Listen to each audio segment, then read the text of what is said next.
शिरडी जय साई राम।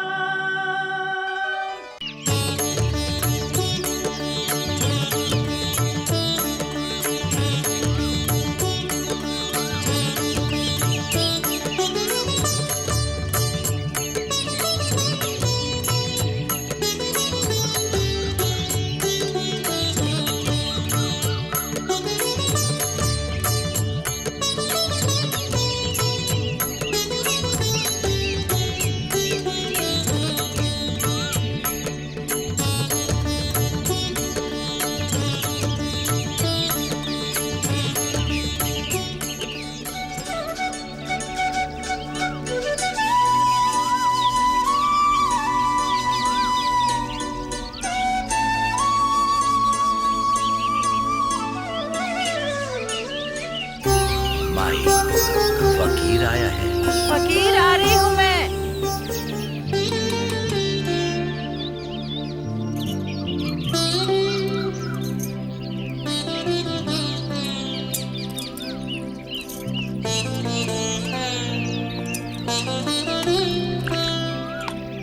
अल्लाह भला करेगा। माई, फकीर आया है। अभी नहीं, बाद में आओ। जाओ जाओ। अल्लाह मालिक।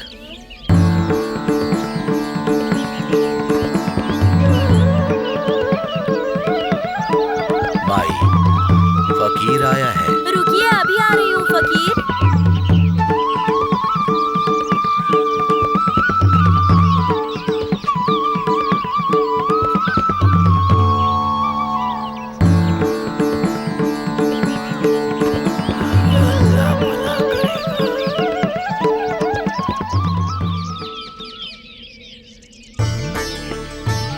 माई, फकीर आया है। रुकिए, अभी आई फकीर।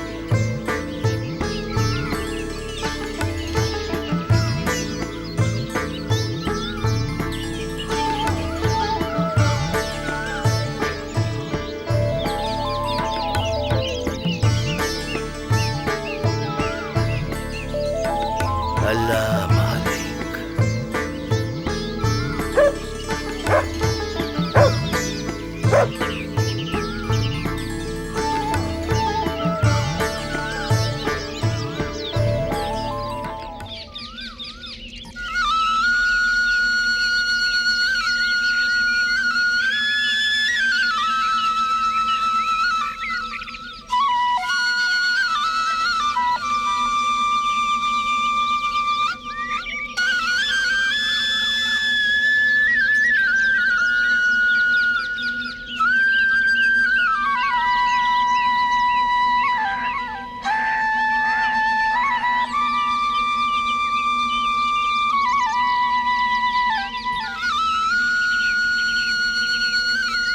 मालिक, मुझे पीने के लिए थोड़ा पानी दीजिए ना। अरे ये पानी तुझे नहीं मिलेगा, जा यहाँ से। मालिक, गला बहुत सूख रहा है, मुझे थोड़ा सा पानी पिला दीजिए ना। हे, ये पानी तेरे लिए नहीं है, जा यहाँ से। ये अच्छा पानी तेरे जैसे लोगों के लिए नहीं रखा है। अगर हम लोग तुझे ये पानी देंगे तो हमें फिर से स्नान करना पड़ेगा। चल जा यहाँ से। मालिक, हमें मंदिरों के अंदर नहीं आने देते हैं और ना ही नदियों के पास जाने देते हैं। अगर अब आप पानी नहीं पिलाएंगे तो मैं क्या करूँगा? तो क्या करें, तेरी वजह से हम लोग मैले हो जाएं, जा यहाँ से।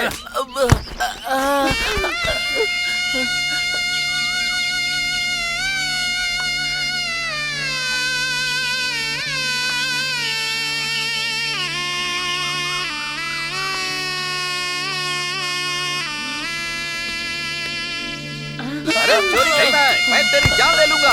पापी कहीं का पानी का चोरी करता है। मुझे मारो मत। चोरी करेगा, मार, पानी की चोरी करेगा। जैसे पापी समझने का कोई हक नहीं है। मत मारो। मुझे बोला था नहीं मिलेगा।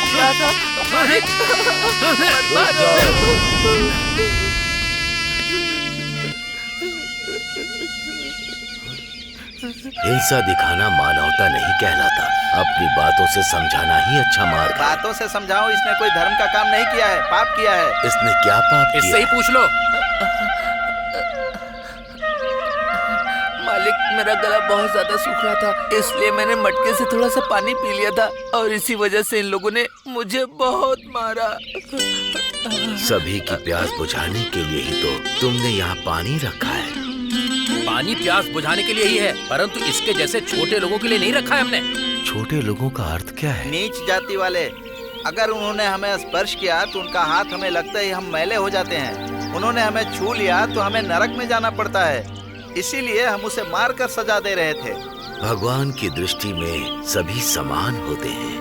उनके लिए कोई बड़ा और छोटा नहीं होता। हम सब एक ही हैं। एक ही हैं? तुम हमारे नियमों में दखल देने वाले कौन होते हो? पूर्व जन्म में हम लोगों ने अच्छे कर्म किए होंगे, इसलिए हमारा जन्म ऊंची जात में हुआ है। तुम में और हम में बहुत ज्यादा अंतर है। तुम लोगों ने कोई अच्छे पुण्य किए हैं क्या? हाँ बिल्कुल, इसमें कोई संदेह नहीं है। और इसने कोई पाप किया? हाँ। देखो, इस भूमि पर प्रहार करो।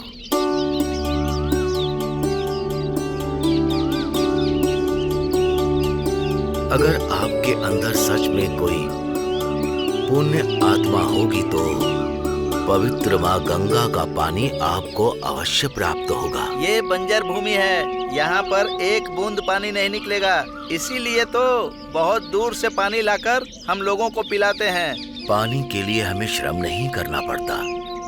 तुम्हारे पुण्य पीने के लिए पानी प्रदान करते हैं। आओ, अपने हाथ फैलाकर पानी ग्रहण करो। क्या फकीर, तुम्हें कुछ पागलपन चढ़ गया है क्या? जमीन पर ऐसे प्रहार करने से पानी बाहर आ जाएगा, ऐसा करने वाले तुम भगवान हो क्या? माँ गंगा को अपने सर पर रखने वाले शिव हो क्या? मैं एक साधारण मनुष्य हूँ। तुम्हारे पुण्य ही तुम्हें पानी प्राप्त करवाएंगे। अच्छा ठीक है, हम पुण्य आत्मा नहीं है। तुम ही कह रहे हो कि सभी समान होते हैं, तो फिर तुम ही इसे पानी पिलाकर उसकी प्यास बुझा दो। और क्या, इसने कोई पुण्य किया होगा तो हम भी देख लेंगे। हाँ ठीक है, अपने मुंह से ही तुमने मान लिया कि तुम लोग पुण्य आत्मा नहीं हो। कह रहे हैं ना कि नहीं है? पहले उसकी प्यास तो बुझाओ। जाकर अपनी प्यास बुझा लो। कोई संदेह मत करो, माँ पवित्र गंगा तुम्हारी प्यास बुझा देंगी।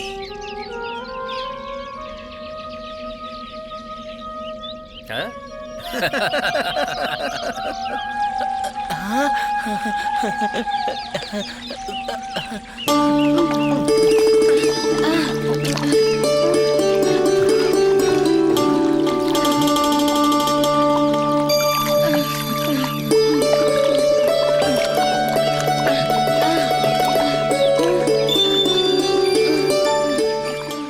मालिक, आपने भगवान की तरह आकर मेरी प्यास बुझा दी। मालिक, इस छोटी जात वाले के लिए यहाँ पानी आएगा तो हमारे लिए नहीं आएगा। देखते हैं।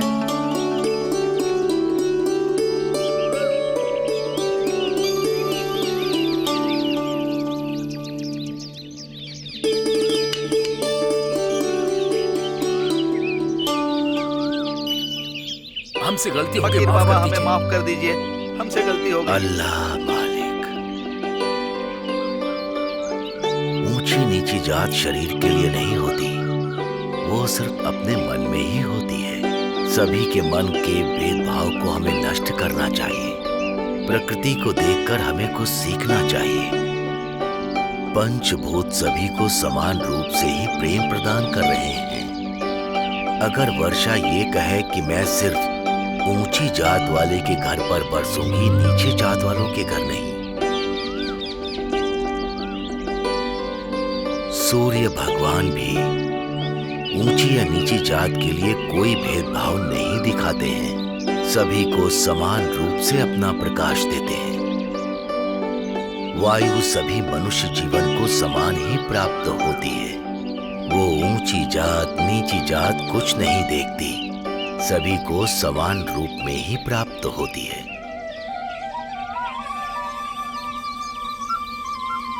माँ गंगा ऊंची जात और नीची जात नहीं देखती, सभी को समान रूप में प्राप्त होती है। हमारा सृजन करने वाली इस सृष्टि ने कभी भेदभाव नहीं किया, तो हमें क्यों भेदभाव करना चाहिए? सभी को एक समान खुश रहना चाहिए। सभी को साथ मिलकर जीने का प्रयास करना चाहिए। तभी ये सृष्टि हमें समान रूप से अपना आशीर्वाद प्रदान करेगी। अल्लाह मालिक। अब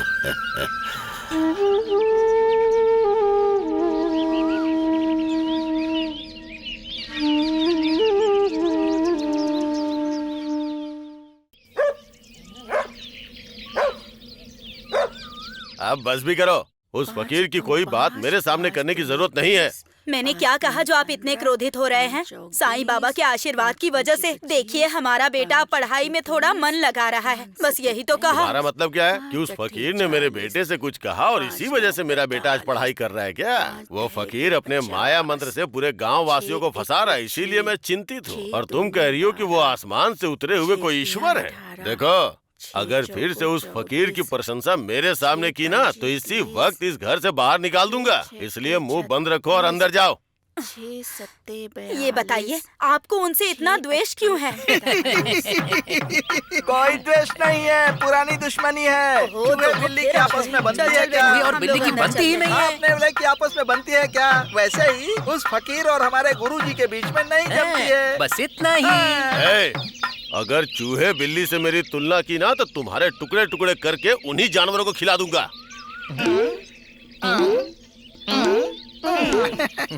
अब अपनी बकवास बंद करो और बताओ कि तुम्हें कोई समाचार मिला या नहीं। समाचार मिलता तो आप चुप बैठते क्या?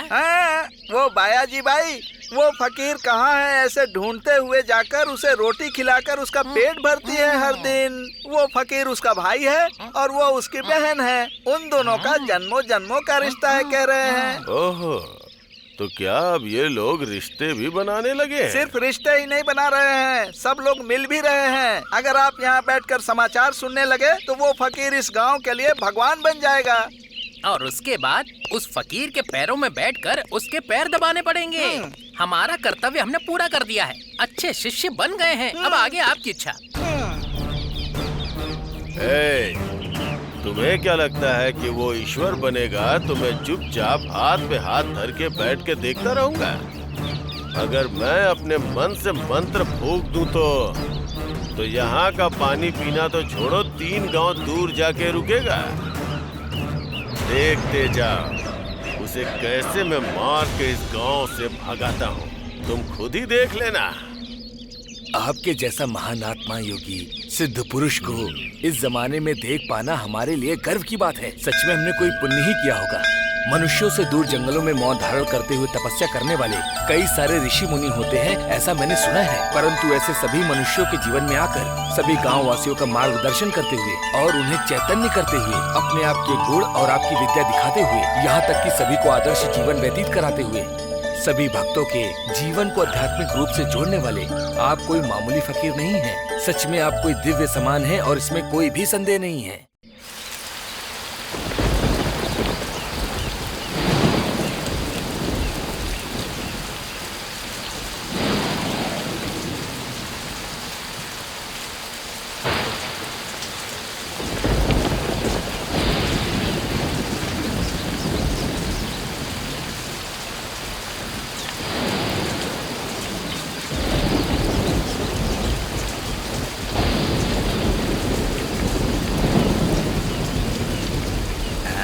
ये क्या?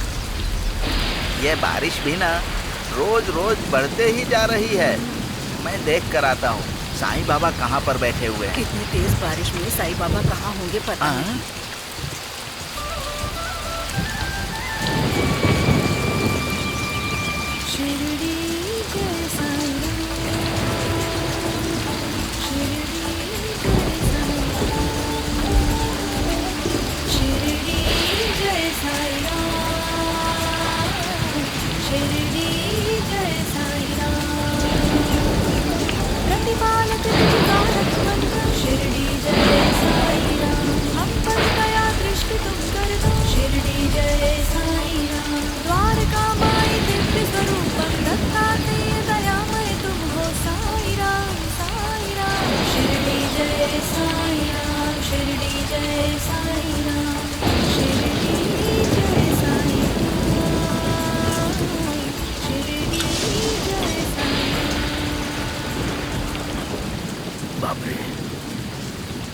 ये बारिश तो कम होने का नाम ही नहीं ले रही है। बाबा कहाँ हैं आप? ये कैसी लीला है आपकी?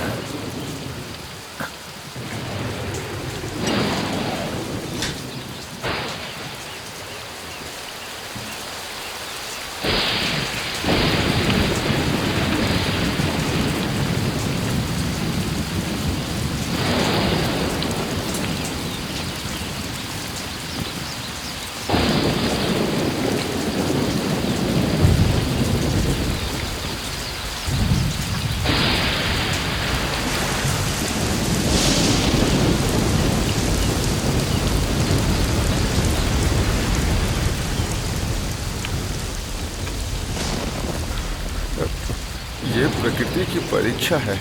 इतने सालों में पहली बार इतनी बारिश होते हुए देख रहा हूँ। इतनी बारिश में साईं कहाँ होंगे? पता नहीं कहाँ होंगे। ढूंढेंगे। कहाँ हो मेरे साईं, कहाँ हो? पता नहीं। कहाँ मिलोगे तुम?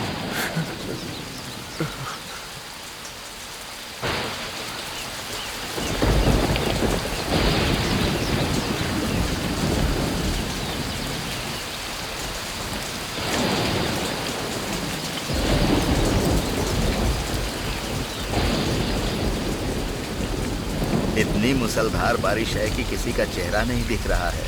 इतनी भयंकर बारिश में पता नहीं साईं कहाँ बैठे होंगे।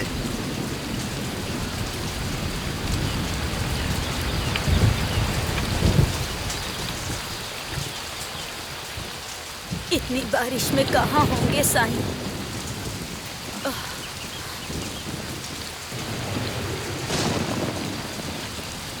क्या हुआ? इतनी चिंतित क्यों दिख रही हो? मेरा दुख आप नहीं समझेंगे। साईं को देखे कितने दिन हो गए। इतने दिनों से बिना भोजन पानी के कैसे होंगे वो, और क्या कर रहे होंगे किसी को पता नहीं। रोज तो आप ऐसा ही कहती रहती हो माँ।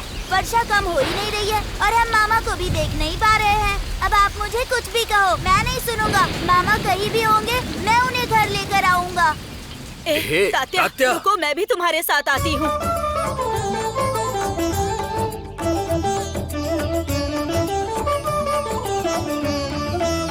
सबके पालक स्वामी तुम हो, सबका मालिक तुम जैसा